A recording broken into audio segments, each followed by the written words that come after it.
What would you do if the most important moment of your life became your worst nightmare? Sarah Johnson was about to give birth to her first child when her millionaire husband disappeared with lies about a business emergency. But when those hospital elevator doors opened, she discovered something far worse than she ever imagined. This isn't just a story about betrayal. It's about a mother who uncovered an international conspiracy that threatened everything she loved. What started in that elevator would lead to FBI raids, corporate espionage, and a woman discovering she was capable of taking down enemies she never knew existed. If you're ready for a story that will keep you on the edge of your seat for the next hour, hit that like button now. Trust me, you won't want to pause this one. And make sure to subscribe and turn on notifications, because stories like this are exactly why this channel exists. The elevator doors are about to open. Are you ready to see what's inside? Let's begin. Sarah Elizabeth Johnson gripped the marble countertop of her kitchen island, breathing through another contraction that felt like fire spreading through her abdomen. The digital clock on the microwave glowed 3:17 a.m. in harsh blue numbers. Where was Mike, her husband, Michael Johnson, CEO of Johnson Tech Solutions, had left for what he called an emergency board meeting 6 hours ago. His exact words echoed in her memory. Crisis with the Shanghai deal. Honey, I will be back before you know it. That was at 9:30 yesterday evening. Now, as another wave of pain crashed over her 38-week pregnant body, Sarah realized she might be having this baby completely alone. She tried calling again. The phone rang once, then went straight to voicemail. The automated voice felt like a slap across her face. You have reached Michael Johnson.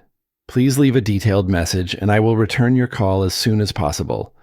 She had already left 4 increasingly desperate messages.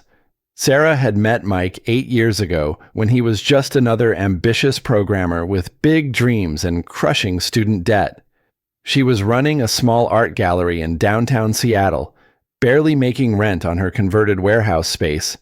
He would come in during lunch breaks, not to buy anything, but to escape the stress of his failing startup. I like how quiet it is here, he had told her once, standing in front of a painting of a stormy seascape. It feels like the eye of the hurricane. Everything is chaos outside, but in here, there is peace. Their courtship had been unconventional. While other couples went to expensive restaurants, Mike would bring sandwiches to share in her gallery after hours.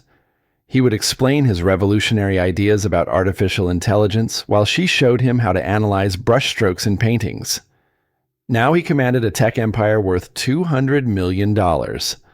Their penthouse apartment overlooked Elliott Bay with floor-to-ceiling windows.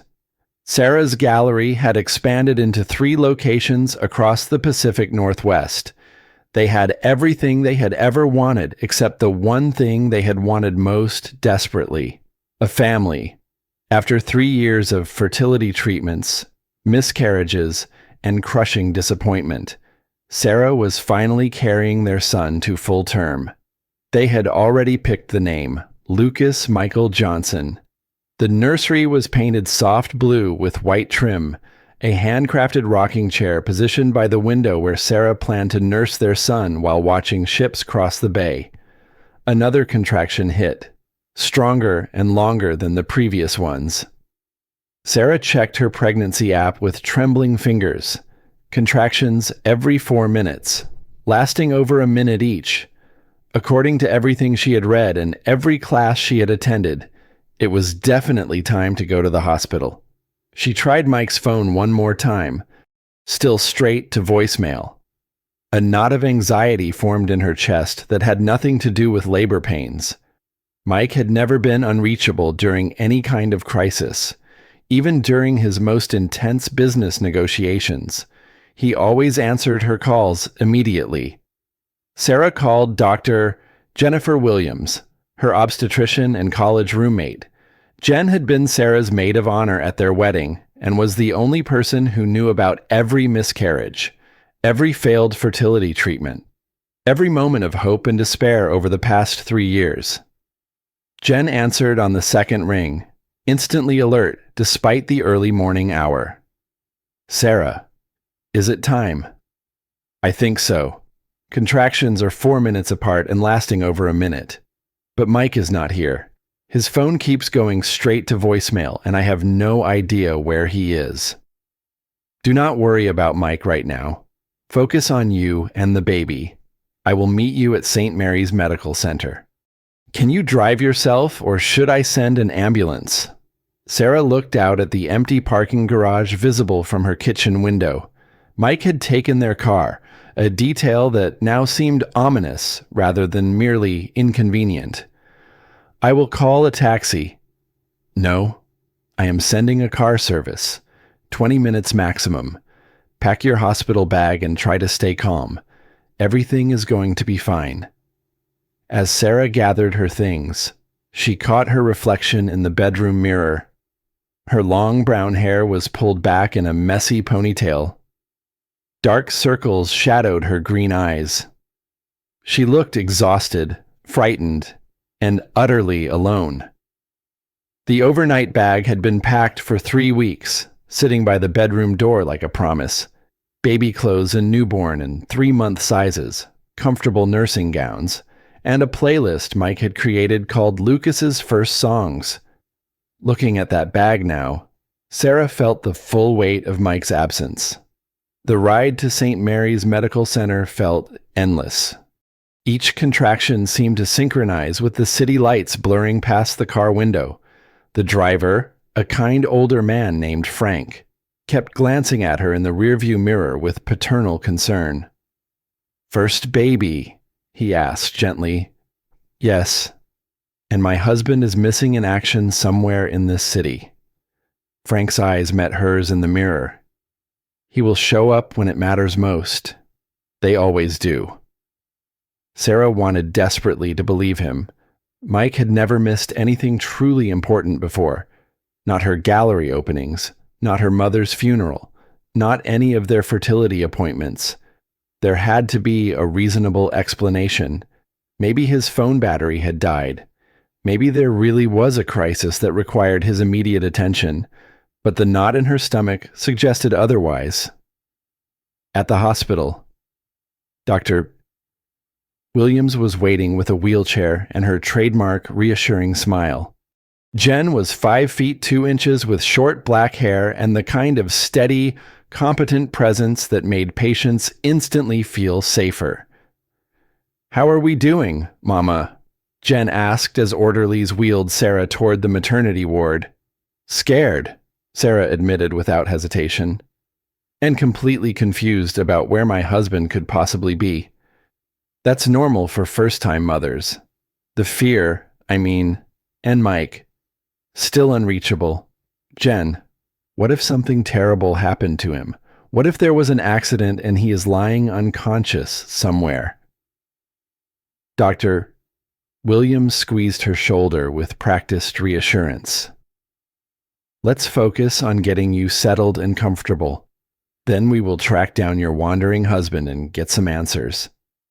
The private birthing suite was beautiful. Polished hardwood floors, a picture window overlooking the city, and a bathroom with a deep, soaking tub for pain management. Mike had insisted on the very best of everything, sparing no expense for their son's arrival into the world. He wanted everything to be perfect for Lucas, Sarah murmured as she changed into her hospital gown. "And it will be perfect," Dr. Williams assured her firmly. "Babies do not care about fancy rooms or expensive amenities. They care about being welcomed into the world by parents who love them unconditionally." As Sarah settled into the hospital bed and nurses began monitoring her vital signs, her phone finally buzzed. Mike's name flashed on the screen like an answered prayer from heaven. "Thank God," she breathed, answering immediately. "Mike, where are you?" "I am at the hospital. The baby is coming right now." "Sarah." His voice sounded strange, distant and slightly slurred, as if he was utterly exhausted or had been drinking. "Oh no, honey, I am so incredibly sorry. I got completely caught up in this absolute nightmare with the Shanghai investors. There is a 12-hour time difference, and the entire deal was falling apart in real time. I completely lost track of time." Sarah felt a chill that had nothing to do with the hospital's air conditioning. Something about his tone felt wrong, rehearsed. "Mike, I need you here immediately. Our son is coming into the world, and I need his father with me. I am leaving the office right this second. Traffic should not be bad at this hour. I will be there in 30 minutes maximum. I promise. How is our little champion doing?"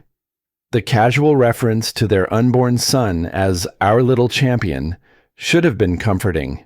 Instead, it felt artificial, like something he had prepared to say. "He is fine," Sarah said, her voice tight with both physical pain and growing emotional distress. "I am the one who needs his father right now." "I will be there," he repeated, speaking too quickly. "I love you more than anything. I have to go now. I need to focus completely on driving safely." The line went dead before Sarah could respond. She stared at the phone screen, cold dread seeping into her bones like poison. Something was fundamentally wrong with that entire conversation. 2 hours later, Sarah was deep in active labor and Mike still had not arrived. Dr. Williams checked her cervix and frowned with professional concern. "You are at 6 centimeters dilation. Sarah, this baby is extremely eager to meet the world. Where exactly is Mike?" "He said he was 30 minutes away from the hospital. That was over 2 hours ago." Sarah tried calling again. This time the phone went straight to voicemail without even ringing once. "Jen, something is seriously wrong. His phone is completely turned off now. What if he had a car accident while rushing to get here?" Dr. Williams sat on the edge of the hospital bed, her expression shifting from medical professional to concerned friend. "Sarah, I need to ask you something, and I want you to be completely honest with me. Has Mike been acting differently lately? Any unusual behavior, unexplained absences, changes in his normal routines?" Sarah thought back over the past few months, trying to identify patterns she had previously ignored or dismissed. Mike had been working significantly longer hours, traveling more frequently for what he called high-level investor meetings. He had started going to the gym at odd times, early morning sessions before dawn or late-night workouts when he used to exercise during lunch breaks. When she asked about his day, his answers had become increasingly vague and non-specific. "He has been emotionally distant," she admitted reluctantly. "But I assumed it was just stress from expanding the business internationally." He said the Shanghai deal was extremely complicated and consuming all of his mental energy. "What exactly is this Shanghai deal that he has been working on?" "I honestly do not know the specific details," Sarah realized with growing unease. "Something about expanding Johnson Tech Solutions into the Asian market. He said it involved complex patent negotiations and regulatory approvals that I would not understand." Dr. Williams nodded, but her expression remained deeply troubled.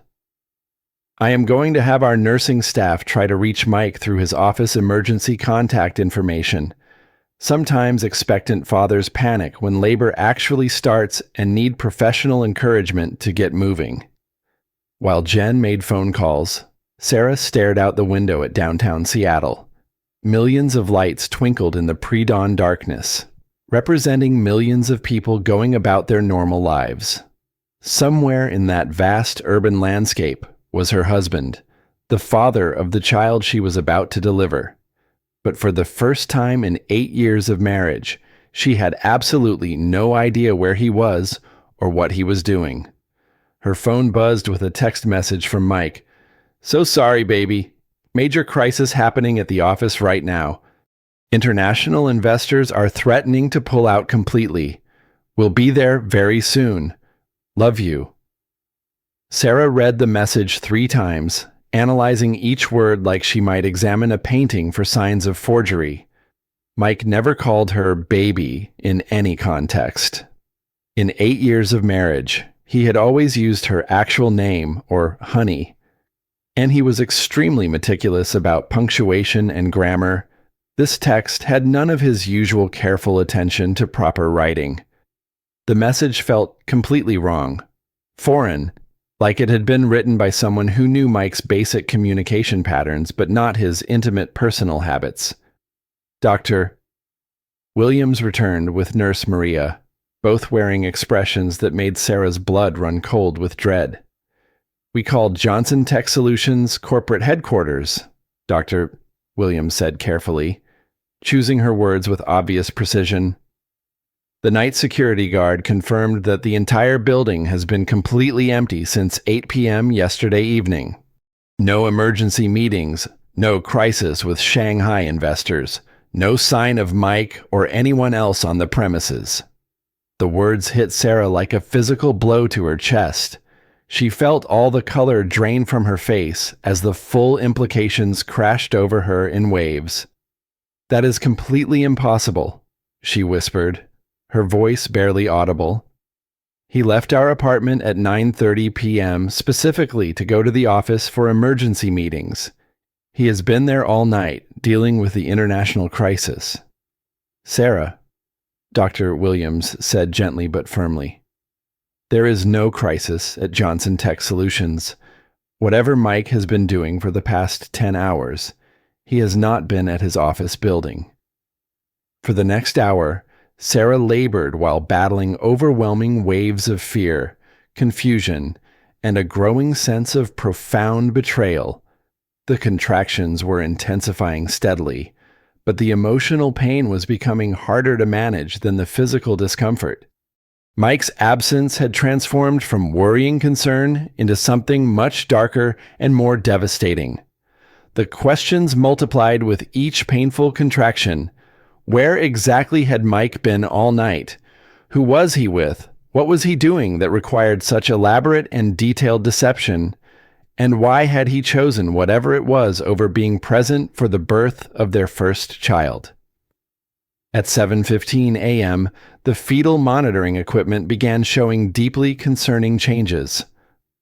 Lucas's heart rate was dropping significantly during each contraction, indicating potential oxygen deprivation. Dr. Williams studied the monitor readings with growing medical alarm. "Sarah, the baby is showing clear signs of distress. His heart rate is decelerating dangerously with each contraction. We cannot wait any longer for Mike to arrive. I need to take you for an emergency cesarean section immediately." "But what about Mike? He's going to miss the actual birth of his son." Dr. Williams' expression was firm but compassionate. "Right now, our absolute priority is keeping both you and Lucas safe and healthy. Everything else is completely secondary to that medical imperative." As nurses rapidly prepared Sarah for emergency surgery, she felt utterly alone despite being surrounded by competent medical professionals. This was not how she had imagined Lucas's birth during all those months of careful preparation and excited anticipation. She was supposed to be holding Mike's hand, sharing the most important and meaningful moment of their lives together, welcoming their son into the world as a united family. Instead, she was being rushed toward an operating room while her husband was somewhere else in the city, doing something he felt compelled to lie about with elaborate and ongoing deception. The operating room was a controlled storm of medical activity. Bright surgical lights, beeping electronic monitors, and the quiet efficiency of medical professionals preparing for emergency surgery. Dr. Williams worked with practiced precision while Sarah lay conscious but completely numb from the chest down due to spinal anesthesia. "Talk to me, Sarah," Dr. Williams said, her voice calm and focused despite the surgical urgency. Tell me about the beautiful nursery you and Mike prepared for Lucas. Sarah tried to concentrate on happy thoughts, anything to distract from Mike's devastating absence. Mike painted the entire room himself, she said, her voice catching with emotion. Soft blue walls with crisp white trim. We have a comfortable rocking chair positioned by the large window where I plan to nurse Lucas while watching ships cross Elliott Bay. That sounds absolutely perfect. You are doing wonderfully. Your baby will be here in just a few more minutes. At 8:47 a.m. exactly. Lucas Michael Johnson took his first breath and immediately let out a healthy, indignant cry that filled the entire operating room. Sarah burst into tears of overwhelming relief, joy, and love at that beautiful sound. He is absolutely perfect, Dr. Williams announced with genuine wonder, holding up a red-faced, screaming infant who looked remarkably alert for someone who had just entered the world. 7 pounds, 3 ounces, exactly. Listen to those powerful lungs work. As the medical team completed the surgery and thoroughly cleaned Lucas, Sarah held her son against her chest for the very first time. He had Mike's thick dark hair and what appeared to be her green eyes, though she knew newborn eye color could change significantly. In that transcendent moment, nothing else in the entire world mattered. Her son was healthy, beautiful, and finally in her loving arms. But as they wheeled Sarah toward the recovery room, the euphoria of Lucas's safe birth began mixing with the harsh reality of Mike's unexplained absence. She was now a new mother, and her husband had missed the birth of their first child because he was somewhere else, lying systematically about his whereabouts and activities. 2 hours later, as Sarah rested in her private recovery room with Lucas sleeping peacefully in his hospital bassinet beside her bed, her phone rang again. Mike's name appeared on the caller ID, and despite everything that had happened, her heart jumped with desperate hope. Sarah, honey, I just received your voicemail about the emergency surgery. Mike's voice was breathless and panicked, with clear traffic noise audible in the background. Is our baby okay? Are you okay? I am so incredibly sorry. I missed everything. His distress sounded completely genuine, but Sarah had learned not to trust her husband's voice over the past few hours. Lucas is perfectly fine and healthy, she said, keeping her voice carefully controlled. Where exactly are you right now, Mike? I am in the hospital parking garage at this very moment. The Shanghai situation completely exploded overnight with emergency involvement from 3 different law firms and 2 regulatory agencies. It was absolute chaos with people calling from different time zones. I am so sorry I missed our son's birth, but I am here now and ready to meet him. Sarah closed her eyes, listening to him construct an elaborate lie in real time. Mike, I know for certain that you were not at your office building. Security confirmed the entire place was empty all night. Complete silence stretched across the phone connection, broken only by the sound of car engines and Mike's labored breathing. Sarah, we can discuss all of this in detail when I get upstairs to your room, he said finally, his voice shifting to a more controlled and calculated tone. What room number are you in? 412, North Wing of the maternity ward. I will be right there. I love you more than anything in this world. The line went dead, leaving Sarah alone with her sleeping newborn son and the growing certainty that her marriage was built on lies she was only beginning to discover. 15 minutes later, there was a sudden medical complication. Lucas developed a slight breathing irregularity that required immediate attention from the pediatric medical team. Dr. Williams rushed into Sarah's room with 2 other doctors, their faces showing the kind of controlled concern that medical professionals display during genuine emergencies. We need to transport Lucas to the NICU for careful observation. Doctor, Williams explained quickly while nurses began efficiently disconnecting monitoring equipment. It is probably nothing seriously wrong, but we want to monitor his oxygen levels very closely.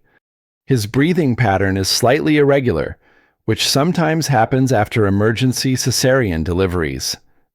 Can I stay with him? Sarah asked, struggling to sit up despite the significant pain from her recent surgery. You just underwent major abdominal surgery less than 3 hours ago. We need to transport you on a hospital gurney if you want to accompany Lucas to the NICU. Maria will prepare you for immediate transport. Within minutes, Sarah was being carefully wheeled through the hospital corridors toward the NICU, her entire world reduced to the sound of gurney wheels on polished floors and the sight of Lucas in a portable incubator being pushed alongside her. The medical procession moved quickly and purposefully through the maternity ward toward the main elevator bank, which provided the most direct route to the 5th floor NICU. As they approached the elevator area, Sarah heard the familiar electronic ding of arriving elevator cars. Multiple elevators served this busy section of the hospital, and the medical team had called ahead to ensure immediate transport for the emergency. The doors to the center elevator slid open with mechanical precision. Time completely stopped. Standing inside the elevator was Mike. His expensive tailored gray suit, the same one he claimed to have worn to emergency office meetings, was badly wrinkled and disheveled. His usually perfect hair looked like he had been running his hands through it repeatedly for hours. His face displayed a mixture of panic, exhaustion, and guilt that Sarah had never seen in 8 years of marriage. But Mike was not alone in that elevator. Next to him stood a strikingly beautiful young woman with long blonde hair and piercing blue eyes. She was wearing what had clearly once been an expensive black cocktail dress, but it was now torn at the shoulder seam and stained with what looked like spilled wine or coffee. Her left hand was wrapped in what appeared to be a makeshift bandage constructed from white hotel towels, now spotted with dried blood. The blonde woman was leaning against Mike with unmistakable intimacy and vulnerability. Her head rested naturally on his shoulder, and his arm was wrapped protectively around her waist, supporting her weight with the instinctive care of someone who deeply concerned about her well-being. For a heartbeat that felt like an eternity. Mike's eyes met Sarah's across the elevator threshold. His expression shifted from initial panic to absolute, devastating horror as he realized exactly what Sarah was witnessing. His wife, recovering from emergency surgery to deliver their first child, was seeing him in an obviously intimate embrace with another woman. The young blonde woman looked up, following Mike's stricken gaze with confusion. Her blue eyes widened dramatically as she took in the scene before her. Sarah lying vulnerable on a hospital gurney in a medical gown. A tiny baby in a medical incubator surrounded by urgent medical personnel rushing to provide emergency care. "Oh my God," the woman whispered, her voice carrying the refined accent of someone well-educated and socially sophisticated.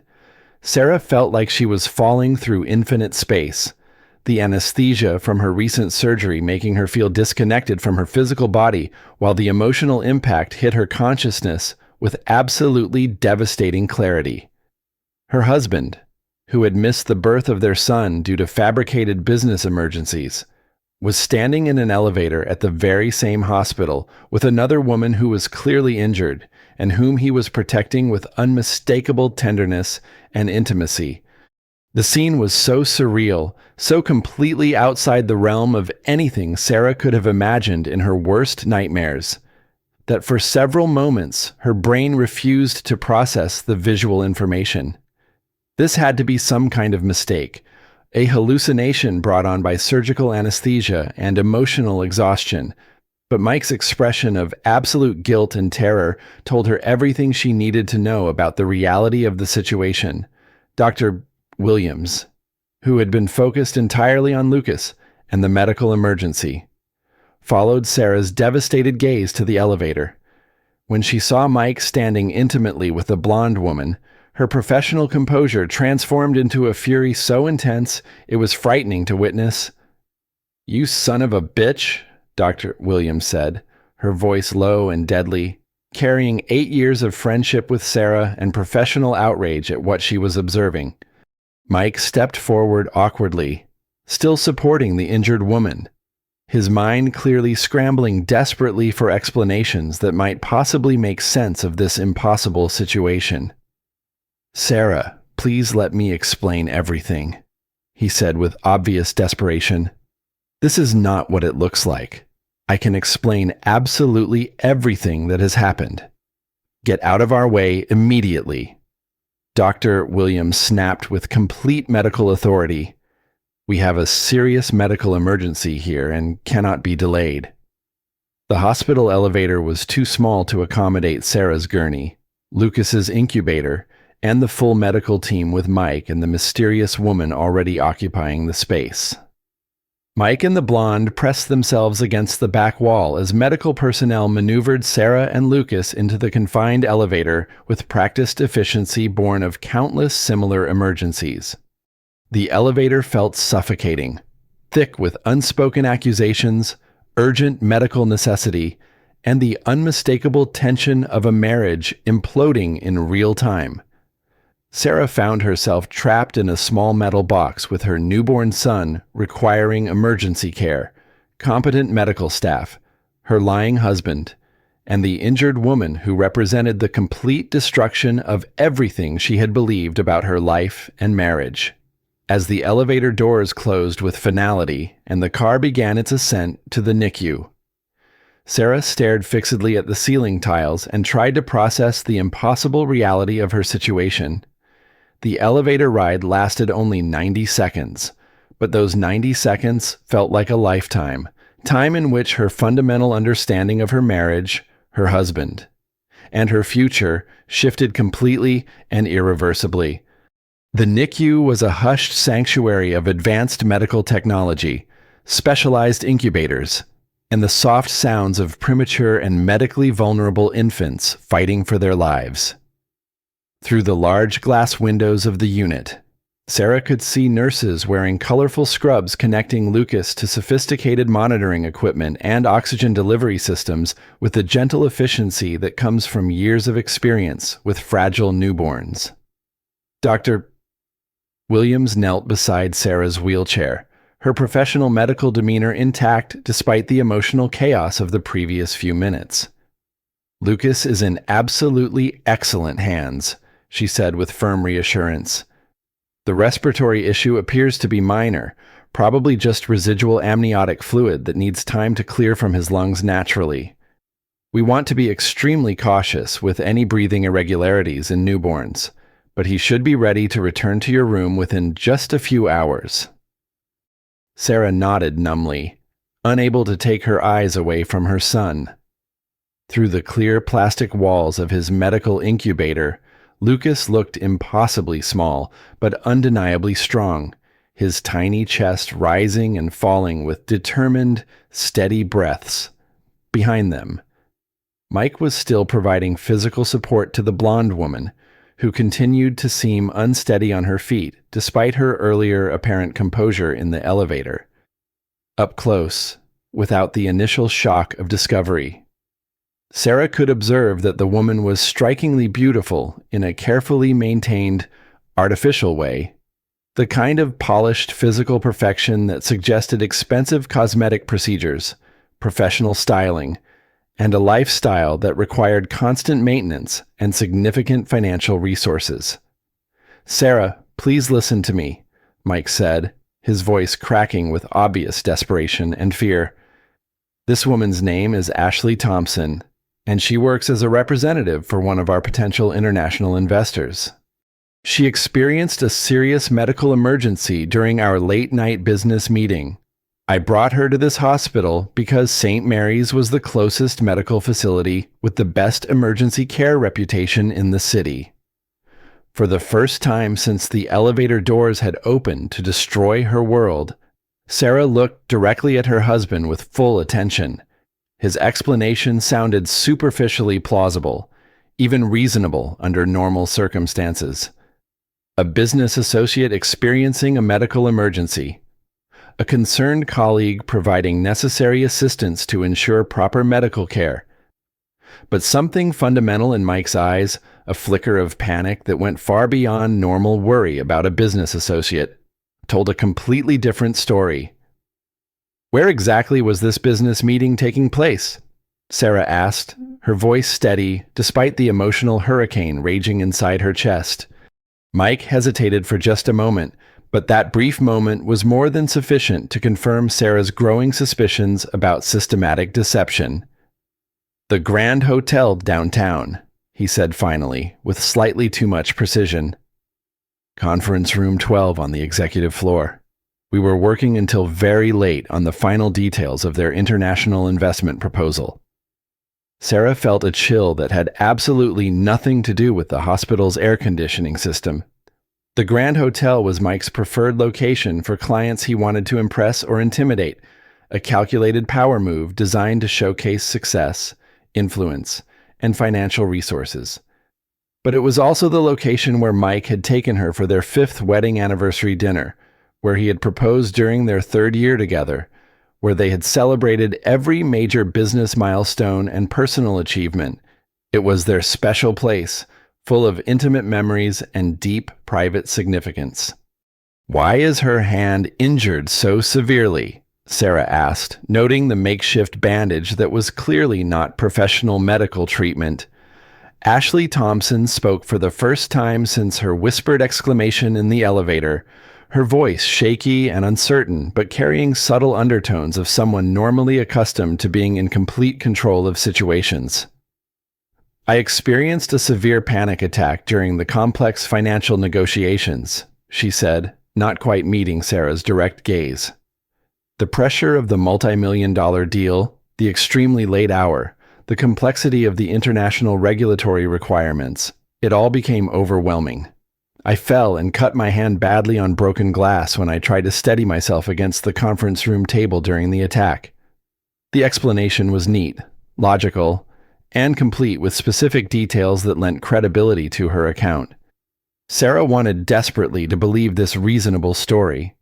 The alternative, that her husband was conducting an extramarital affair and had brought his mistress to the very hospital where she was giving birth to their first child, was too devastating and surreal to seriously consider.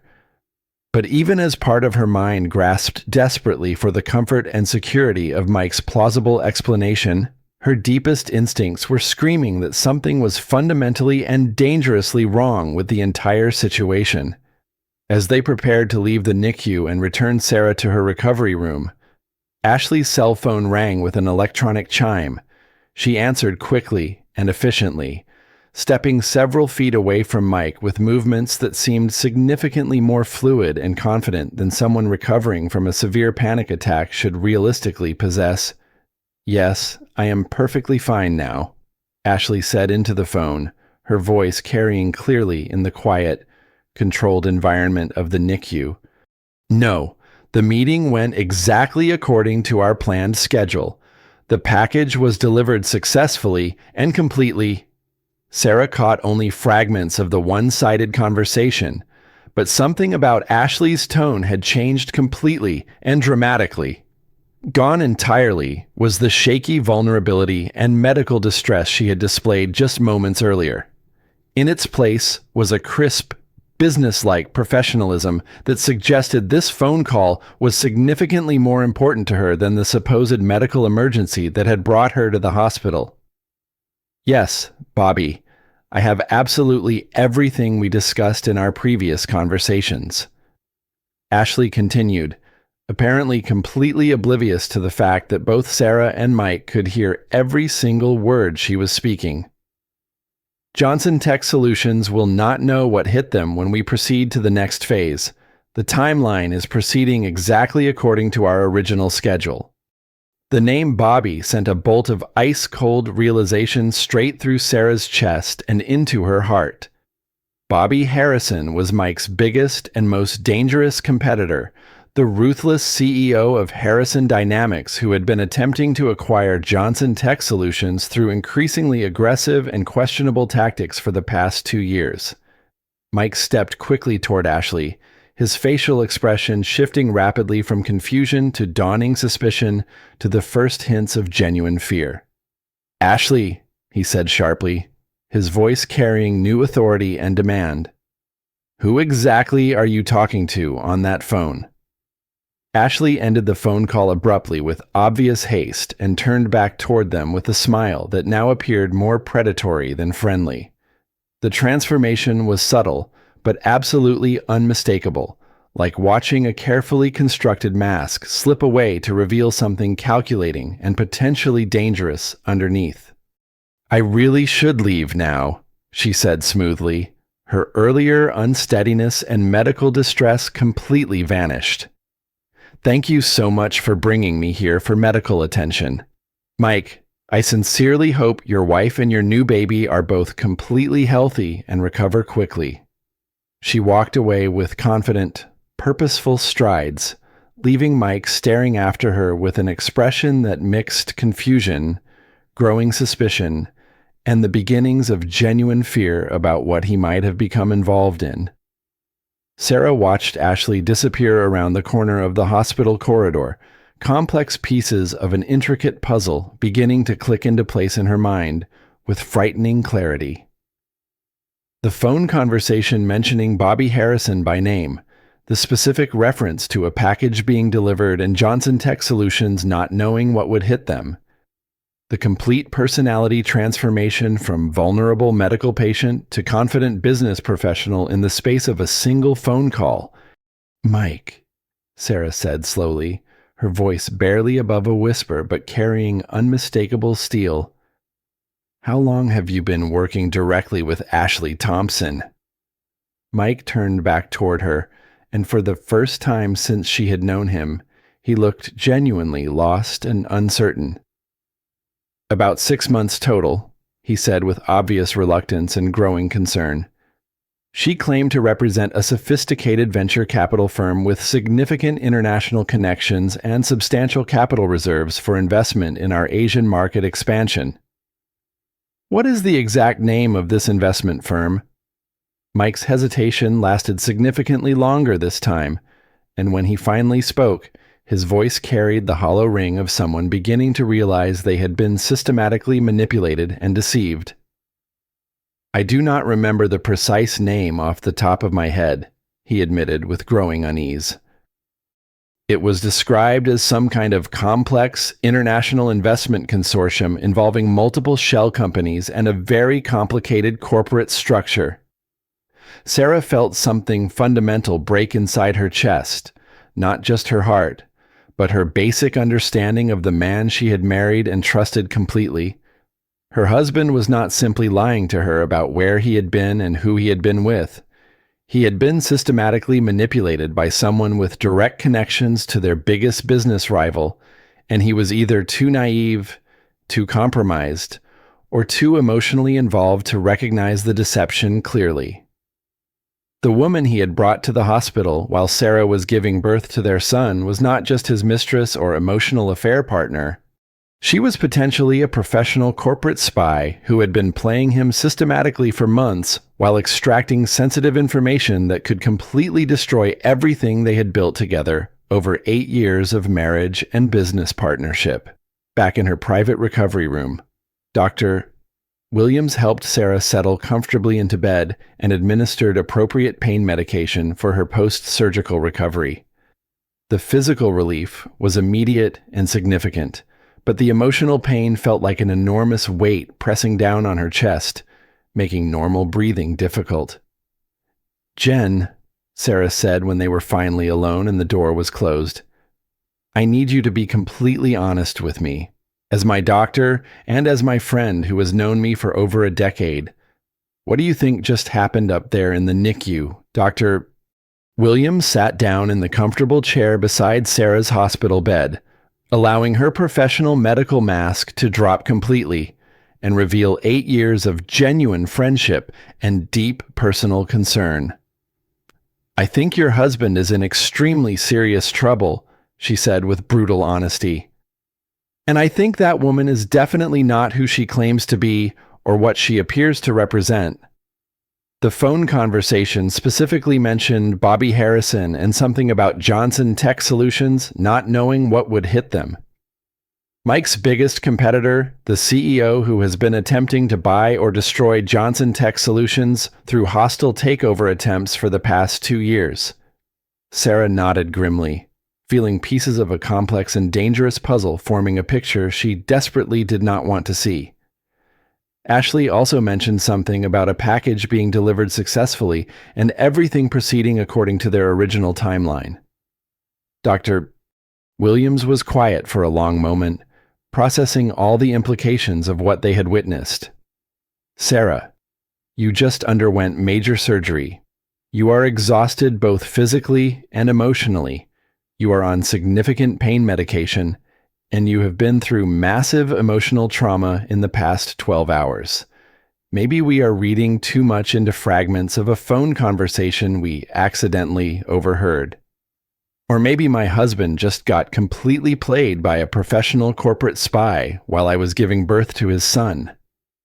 The words hung in the air between them, too terrible to dismiss, but too devastating to fully accept without additional evidence.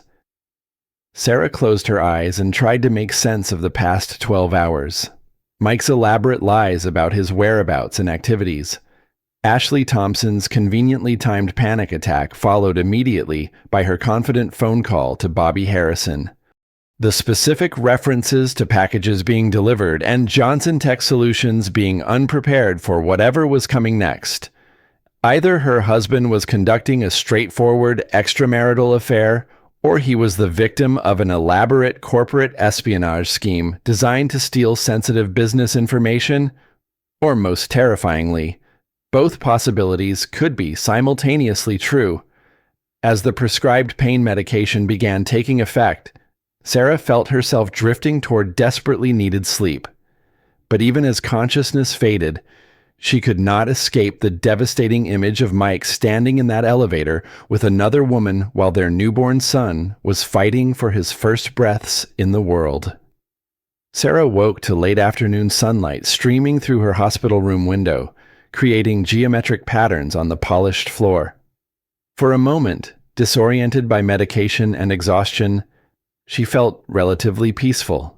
Then the events of the morning crashed back into her consciousness like a physical assault, and she remembered that everything fundamental in her life had changed. Dr. Williams was sitting in the chair beside her bed, quietly reading a medical chart while keeping one watchful eye on the hallway for any signs of Mike's return. "How long was I asleep?" Sarah asked, her voice hoarse from the anesthesia and emotional strain. "About 4 hours total. Lucas is doing much better. His breathing has normalized completely, and all his vital signs are excellent. He is ready to return to your room whenever you feel prepared to have him back." Relief washed over Sarah like a warm tide. Whatever else was falling apart in her personal life, her son was healthy and safe. And Mike. He left about an hour ago. Said he needed to handle some extremely urgent business matters at his office, but promised he would return tonight for visiting hours. Dr. Williams's tone carried obvious disapproval that she did not attempt to hide. Sarah felt the familiar pang of abandonment, now amplified by everything that had happened, even after the lies, the mysterious woman, the devastating scene in the elevator. Mike was still prioritizing business concerns over being present with his family during one of the most important and emotionally challenging days of their lives. "Jen, I need to ask you for a significant favor," Sarah said, struggling to sit up despite the considerable surgical pain. "As my friend, not as my doctor." Dr. Williams closed the medical chart and gave Sarah her complete attention. "What do you need?" "I need detailed information about Ashley Thompson's medical treatment here this morning. I need to know what her injuries actually indicate, what kind of medical care she received, and anything else the hospital records might reveal about what really happened to her. Sarah, that is strictly confidential patient information protected by federal law. I could lose my medical license permanently for accessing another patient's records without proper authorization. I understand the enormous risk you would be taking, Sarah said, meeting her friend's eyes with desperate sincerity. But something is fundamentally wrong about this entire situation. If Mike is being systematically targeted by corporate spies, I need to know the truth so I can protect our family and our business from further damage. If he is having a traditional extramarital affair, I need to know that reality so I can make informed decisions about our marriage and Lucas's future welfare. Dr. Williams was quiet for a long moment, clearly weighing professional ethics and legal requirements against personal loyalty and genuine concern for Sarah's well-being. Let me see what I can find out through completely unofficial channels, she said finally. I have a close friend working in the emergency department who might be willing to share some general observations without violating specific patient confidentiality requirements. While Dr. Williams made discreet inquiries through her professional network, Sarah called her mother in Portland to share the news about Lucas's birth.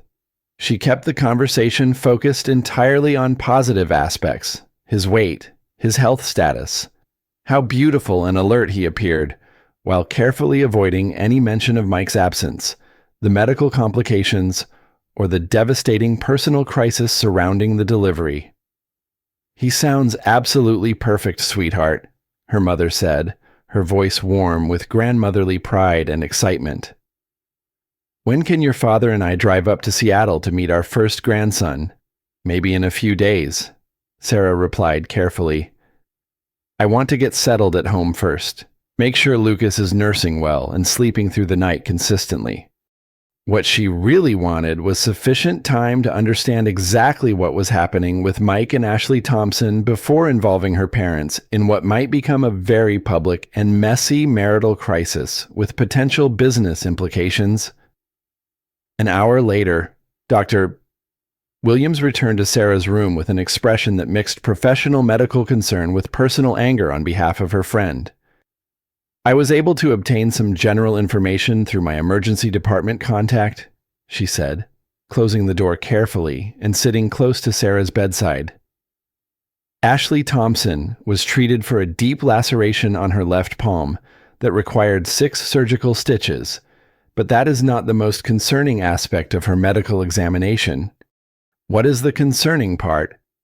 She also presented with extensive bruising on both wrists and her upper arms that the attending emergency physician specifically documented as being consistent with defensive wounds, injuries typically sustained when someone grabs you forcefully during a physical altercation or when you are attempting to protect yourself during a violent struggle.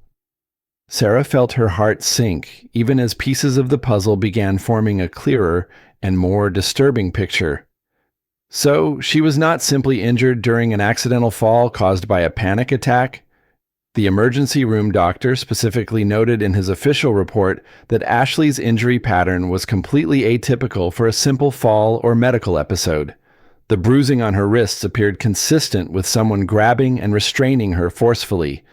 The deep laceration on her palm was consistent with gripping something sharp during a physical struggle.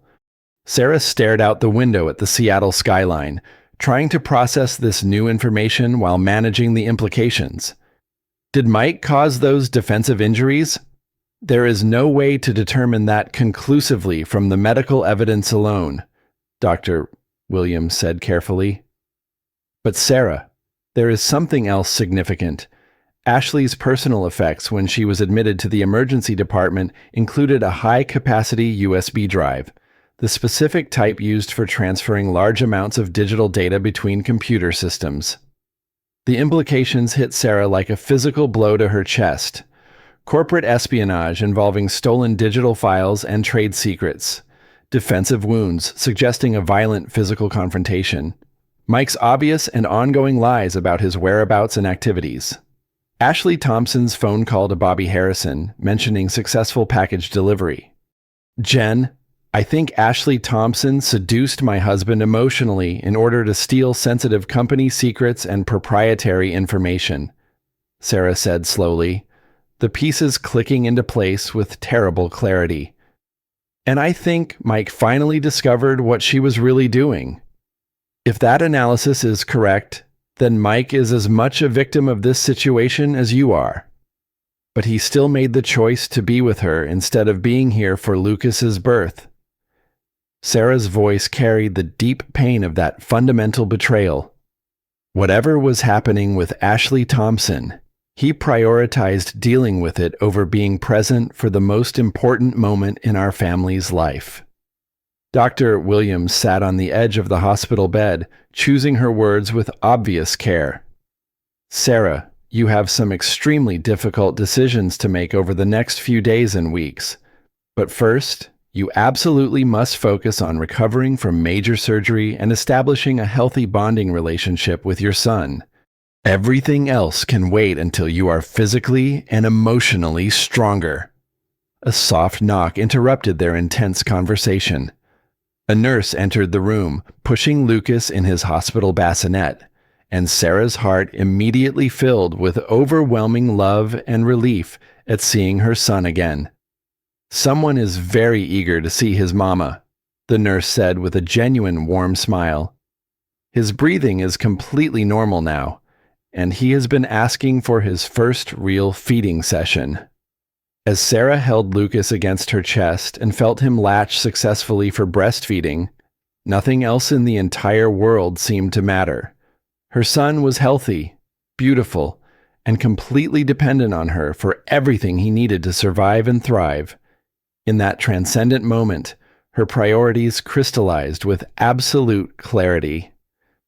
"Hello, little man," she whispered, gently stroking his impossibly soft, dark hair. "I am your mother, and I promise I will always protect you no matter what else happens in this complicated world." As Lucas nursed contentedly, Sarah felt a fierce maternal protective instinct awakening that she had never experienced before in her life. Whatever was happening between her and Mike, whatever corporate espionage or personal betrayals were threatening their family's security, her son's welfare and future came first above all other considerations. She needed to understand the complete truth about Ashley Thompson and her connections to Bobby Harrison. That evening, Mike returned to the hospital carrying an enormous bouquet of white roses, Sarah's favorite flowers, and wearing an expression that mixed guilt, exhaustion, and what appeared to be genuine fear. "How are you feeling?" he asked, maintaining careful distance from the hospital bed as if afraid to come closer. "Like I was surgically cut open this morning while my husband was somewhere else with another woman," Sarah replied, her voice steady despite the emotional turmoil churning underneath. Mike flinched visibly as if she had physically slapped him. "Sarah, I swear to you on Lucas's life, nothing physically inappropriate happened between Ashley and me. She is a business associate who experienced a medical emergency, and I provided assistance because it was the ethical thing to do." "Mike, stop lying to me." Sarah's voice was quiet, but carried a new authority that he had never heard before. "I know Ashley Thompson works for Bobby Harrison. I heard her phone conversation." Mike's face went completely white, all color draining away instantly. "You do not understand the full complexity of what has been happening over the past 6 months. Then explain it to me completely. All of it. No more lies. No more omissions. No more protecting me from allegedly complicated business matters that I supposedly would not understand." Mike sat down heavily in the visitor chair, and for the first time since Sarah had known him, he looked genuinely defeated and lost. The confident technology executive who commanded boardrooms and negotiated million-dollar deals was completely gone, replaced by someone who looked frightened and uncertain.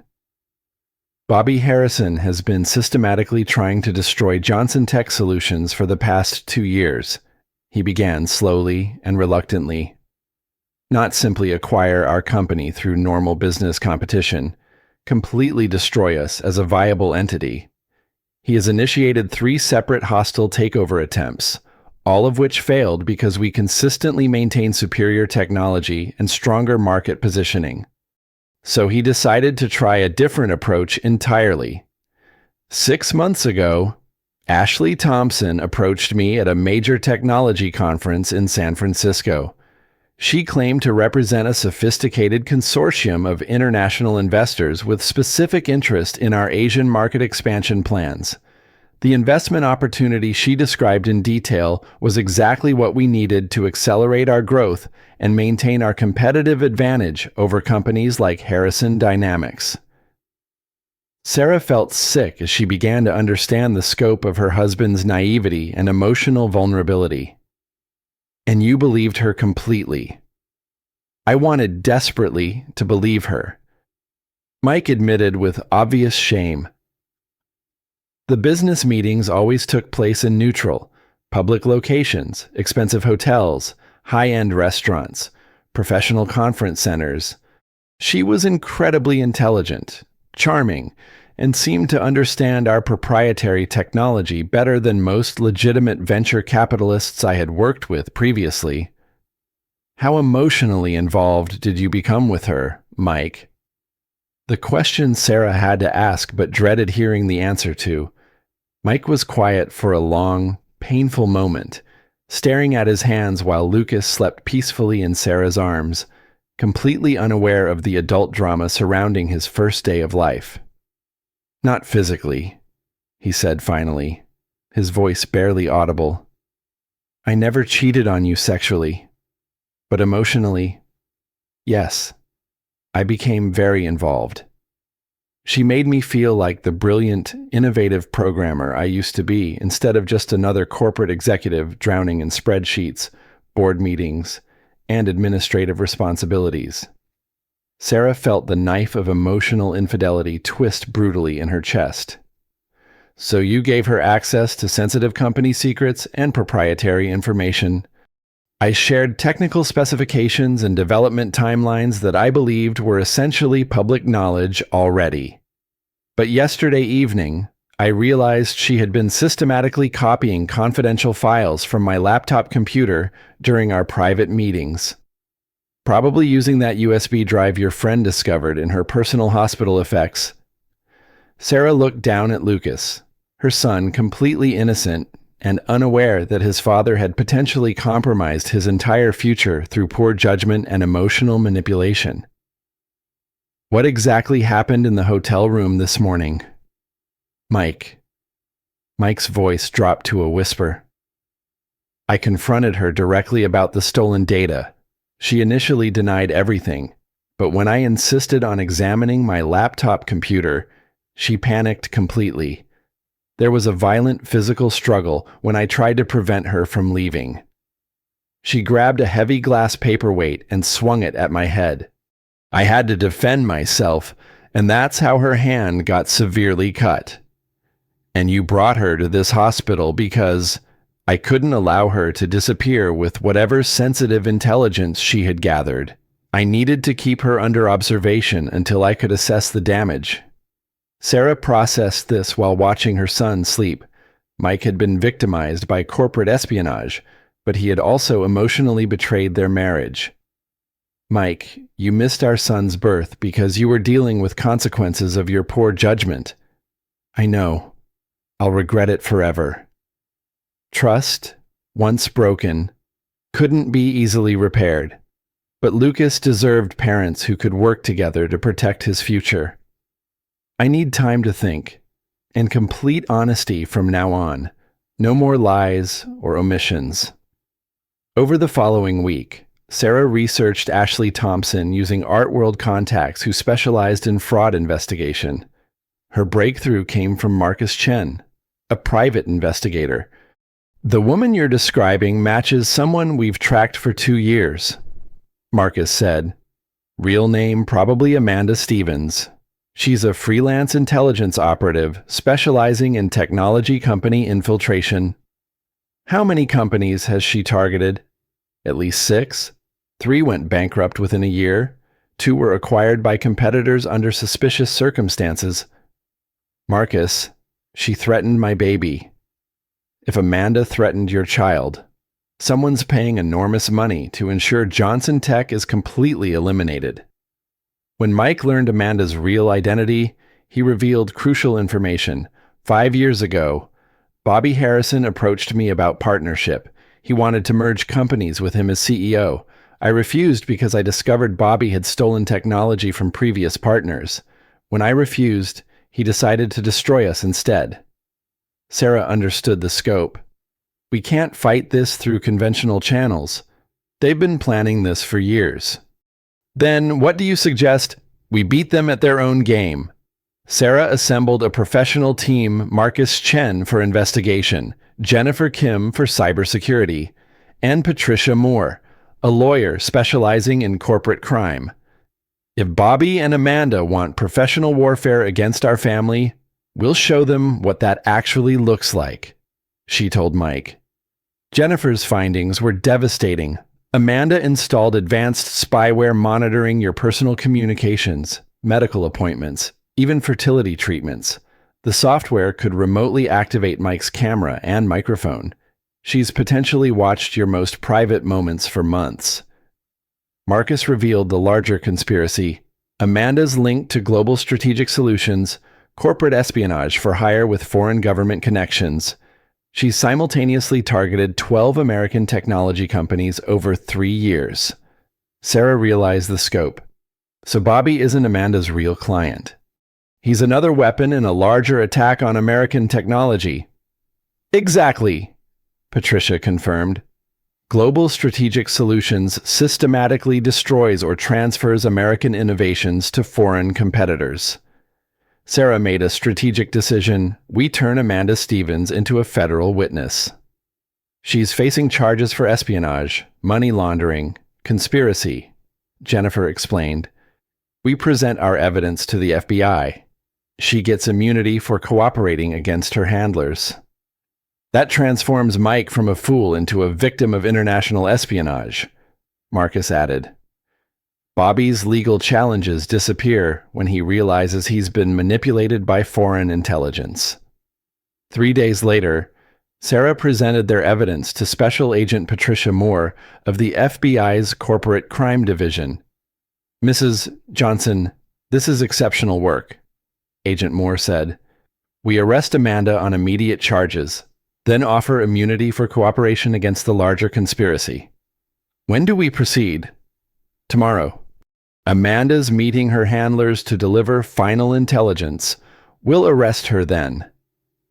The next afternoon, Sarah watched from an FBI command center as federal agents arrested Amanda Stevens at a downtown hotel meeting with her handlers. Amanda Stevens, you're under arrest for corporate espionage, identity fraud, and conspiracy, Agent Moore announced as Amanda was handcuffed. Sarah felt something fundamental shift as she watched the woman who had threatened her child being led away. The immediate threat was neutralized, but the experience had transformed her from gallery owner to someone capable of outmaneuvering international conspiracies. 6 months later, Amanda testified before a federal grand jury about systematic targeting of American technology companies by international intelligence services. Bobby Harrison withdrew his takeover attempts and provided information about other suspicious foreign approaches. Johnson Tech Solutions not only survived but thrived, reaching record stock prices after publicity surrounding their role in exposing international espionage. Sarah had discovered capabilities she never knew she possessed. She started Johnson Security Solutions, helping other companies protect against corporate espionage, turning her ordeal into protection for American innovation. 1 year later, holding their second child Emma in the same hospital room where Lucas was born, Sarah reflected on their transformation. Mike had undergone therapy and was fully present for Emma's birth. Their marriage, rebuilt on complete honesty, was stronger than before. Any final word on the international investigation? Mike asked. Agent Moore called yesterday.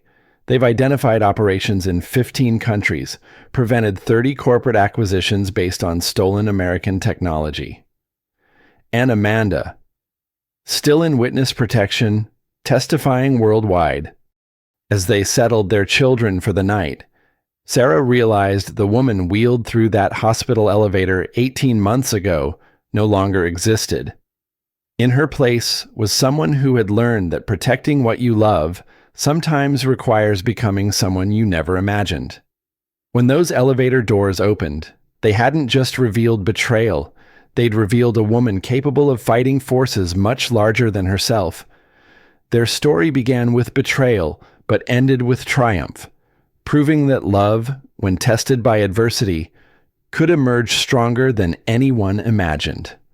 The millionaire had taken his mistress to the hospital where his wife was giving birth. But those elevator doors had opened onto something far more powerful, a mother's determination to protect her children's future, no matter the cost.